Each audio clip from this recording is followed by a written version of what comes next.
When Was I Left Here Alone? Written by C. Hara. Read by Arashi.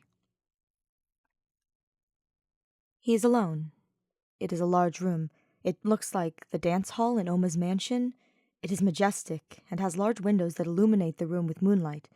There are 2 black couches and a small coffee table. Shuichi is next to them, and he sits on one of the couches. The couch is soft, warm and comfortable, and he knows he has to wait for Kokichi to come so that he can start God knows what this dream is planning. It's a good dream, he thinks, because unlike the others he usually has, this dream seems to be peaceful.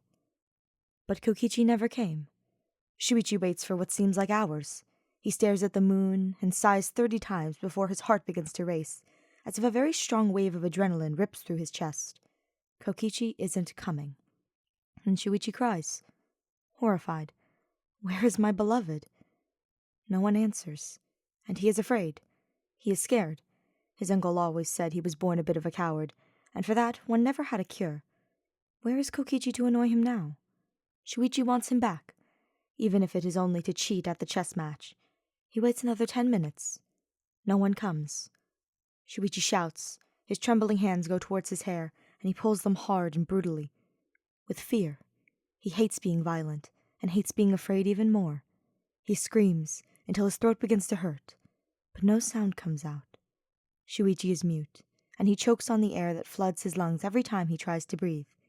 He feels immeasurable claustrophobia in that huge dance hall that Kokichi uses to practice ballet. Kokichi isn't coming. Shuichi chokes on air and suffocates.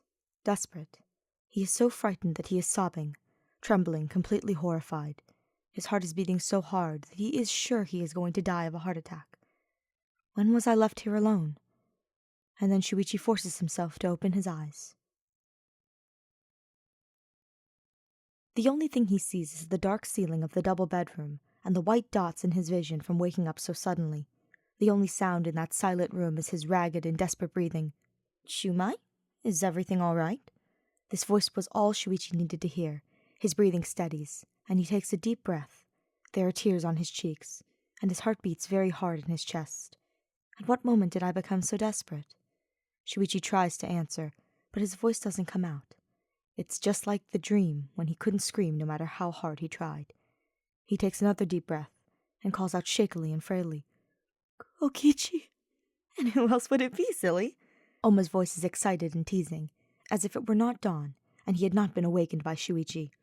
Oma was always a light sleeper. You look very frightened. Were you dreaming about Coyote playing Phantom of the Opera again? Shuichi gives a humorless laugh and covers his eyes with his hand, telling himself silently, it was just a dream. Cat got your tongue? I am fine. Shuichi turns to face his husband. I just need to look at you for a while, okay? Don't tell me I'm so beautiful that I'm starting to drive you crazy. Shuichi laughed. Maybe. But you know, this is really weird. Just shut up and sleep. Kokichi laughed, and no longer complained. He moved closer to Shuichi and lay his body under his husband's, listening to the fast beating of his heart. Shuichi squeezed him tightly and kissed his forehead gently. You're not leaving, are you? Unfortunately, you are stuck with me for the rest of your life. So, no, sorry. Kokichi kissed Shuichi's neck and smiled. Shuichi laughed faintly. He was sleepy and his eyes were heavy. Yet he didn't sleep. He was afraid of having another nightmare. He took a deep breath and listened to Kokichi's calm breathing. And then, in a short time, he could calm down and go back to sleep.